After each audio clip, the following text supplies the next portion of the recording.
If we have no peace, it is because we have forgotten that we belong to each other. Mother Teresa said that with a voice like a whisper and a life like thunder. Tonight, I want to take you into that whisper, where your worry eases, where your hands find purpose, where love makes space in a loud world. Come with me to a hot street in Calcutta. The air is thick, horns are loud. A woman in a white sari bends down. A man lies on the ground, flies, fever, no name, to Shivis. She lifts him as if he is fragile glass. Not a problem, a person, not a headline. A story. She does not ask for his ID. She does not ask for his faith. She just sees, we will take you home. And she does. That is the beginning and the end of her theology. We will take you home. Mother Teresa called it her Calcutta, but she never meant only a city. She meant a place where love is needed right now. The nearest need, the person in front of you, the one who is easy to overlook, the corner of your street, the hallway at your job, the chair across your kitchen table. Find your Calcutta. That was her instruction, not a slogan on a mug. A map for a tired soul. It is often because love has nowhere to go. Give it a way out. Let it move through your hands. Find your Calcutta, she used to say. It is not how much we give, but how much love we put into the giving. Listen to how simple that is. Not a 5-year plan, not a complicated method. Stay a cup of cool water with warmth in the eyes. A phone call you have delayed. A visit to a neighbor who stopped coming outside. A note on a door that says, I am here if you need help carrying the groceries. A volunteer once stood beside her, angry at the mess, the smell, the noise. He said, I can't do this. It's too much. She smiled, handed him a bowl, and said, then do the next spoon. Not the whole day, not the whole world, one spoon. He did. He kept doing the next spoon. At the end of the shift, he was crying softly. He said, I didn't fix anything. She said, oh, but love touched a mouth today on. That is already heaven. That is Mother Teresa's way. Teaching story, reflection, encouragement, simple, strong. Repeat the truth until your heart believes it. So let me repeat it for you. You are not called to fix everything. You are called to love someone. Anxiety loosens its grip. Tova. It's just not because the world is easy with good. Another day, she went to a baker to beg for bread for her children. He slapped her. She didn't flinch. That was for me. Now, what about bread for the children? The next day, he brought bread. Humility like a shield. Humility, it is the quiet courage to stand for the hungry without shouting for yourself. To take the insult and still feed the mouths, that is not weakness. That is strength other people do not understand. One simple conviction.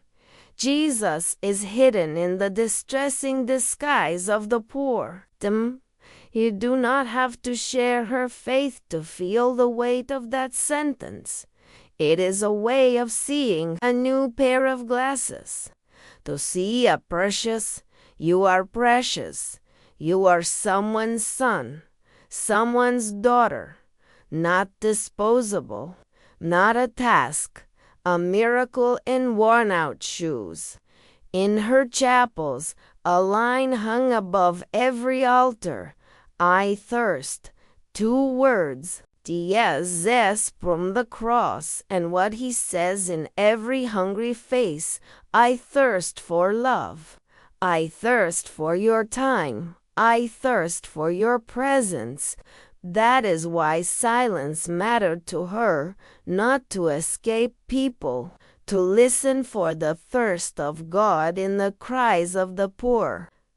She would sit in silence before walking into the noise.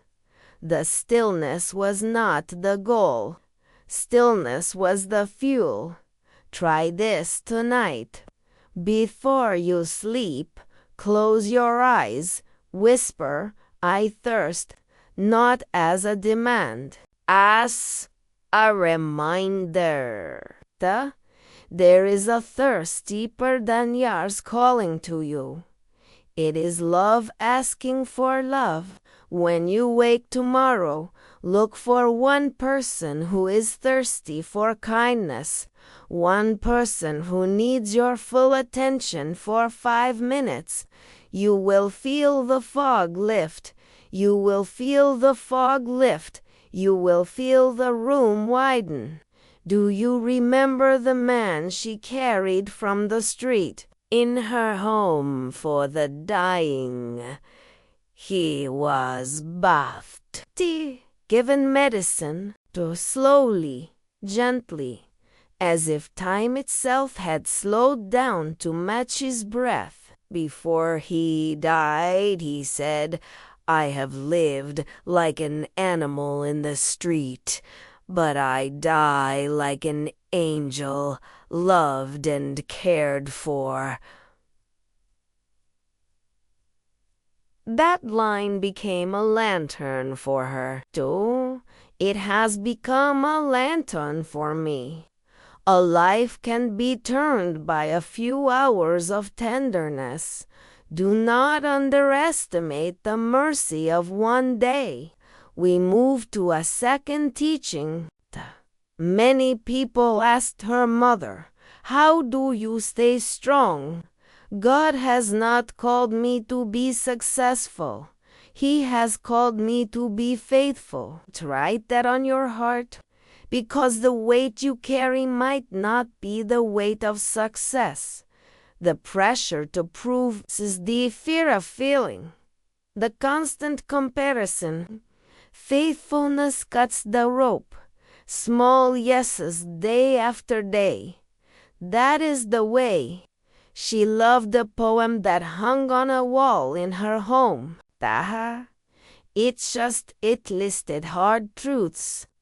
Self-centered, forgive them anyway. If you are kind, people may accuse you of selfish motives. Be kind anyway. People may cheat you. Be honest anyway.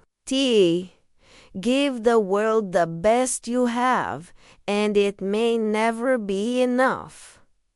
Give your best anyway. Those lines are not a license to be free.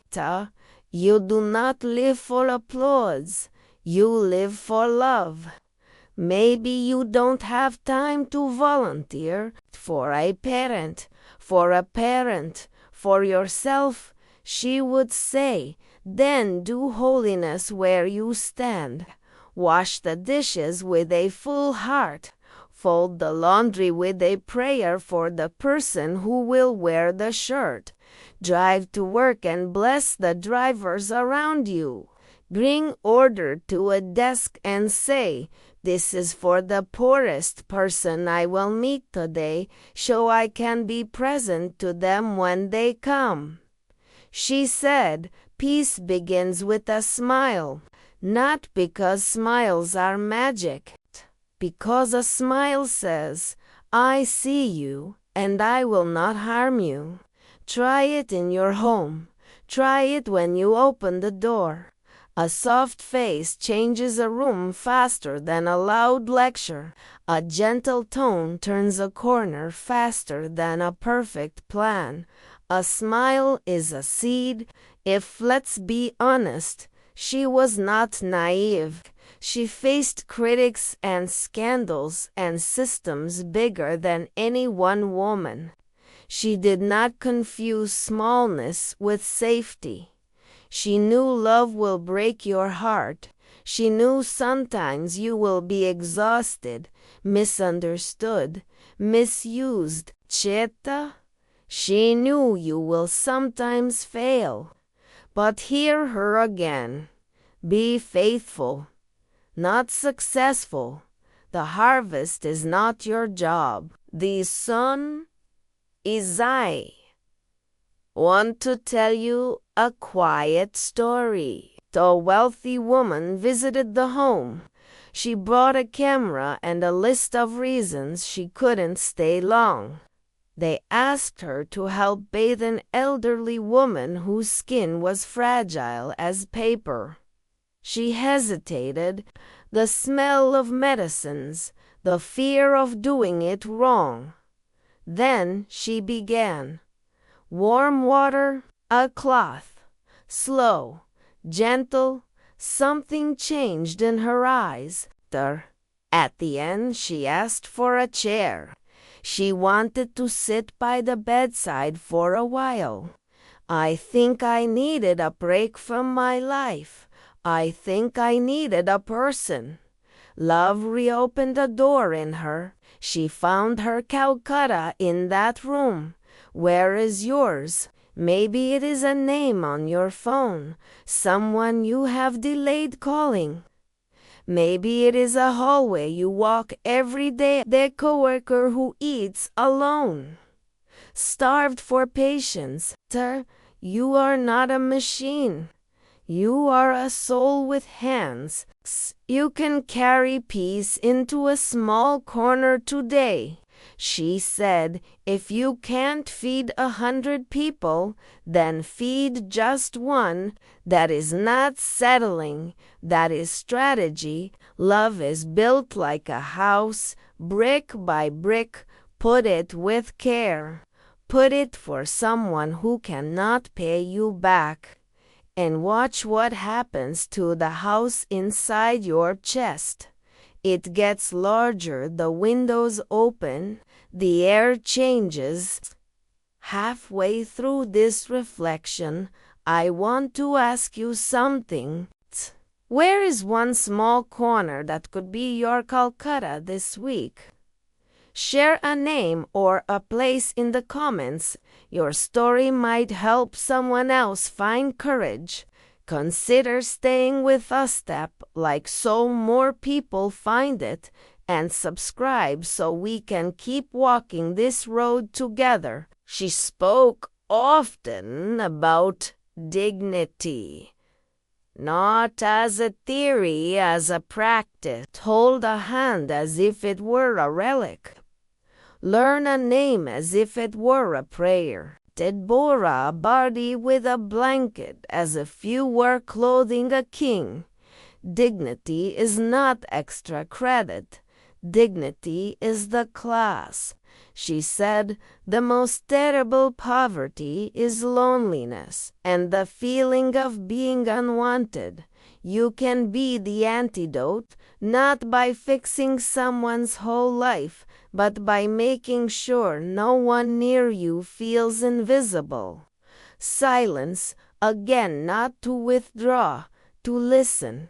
She would tell her sisters, before you go out, sit at the feet of Jesus in the poor.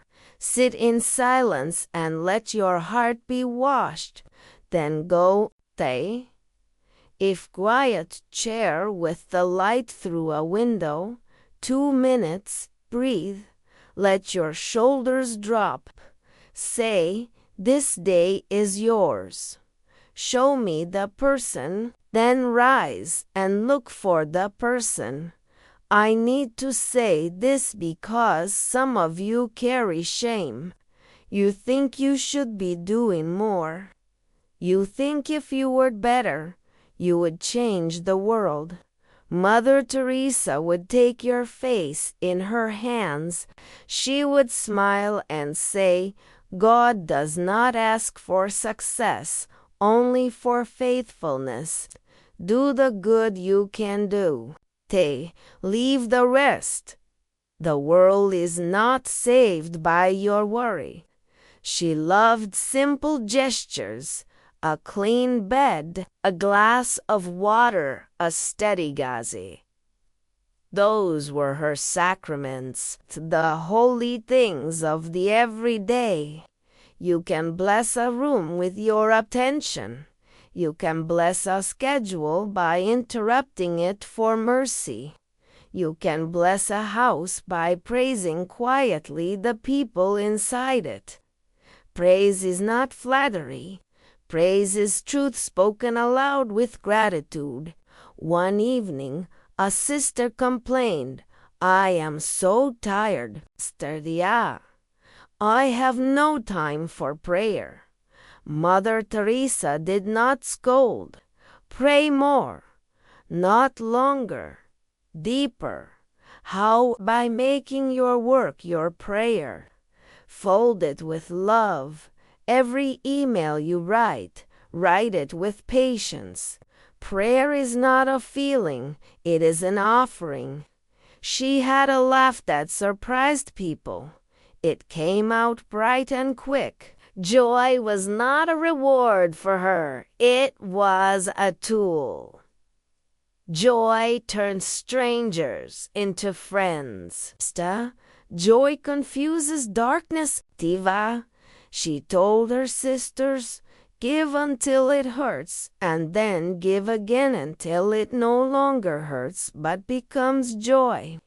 When the act you feared becomes the act you crave. Because love has softened your fear. You can begin today. One hallway, one doorbell, one name. Find your Calcutta. If your heart is crowded with worry, make room by serving. If your heart is heavy with sorrow, lighten it by lifting someone else's load. If your heart is restless for meaning, settle it by choosing the small faithful act. Do not wait for perfect conditions. Do not wait to be understood. Said nuts. She walked into heat and noise and confusion. She did not argue about love. She did it. Sometimes that is the only sermon the world will hear. A final story. A child brought her a few coins. The child had given up sugar for a week. This is for your children, he said. Those coins like jewels. She said later, that child gave more than a rich man's check. Why? Because love measured the gift, not numbers. You are that child today. Your small offering matters. It matters more than you know. If you feel weak, good. Love does not need your strength. It needs your yes. If you feel afraid, good. Courage is love walking forward with fear still in its pocket. If you feel alone, remember her first sentence, we belong to each other. Chera, not alone when you love. So, one more time, find your Calcutta, the person in front of you, the need within reach, the act you can do today. Be faithful, not successful. Smile. Hold a hand as if it were sacred.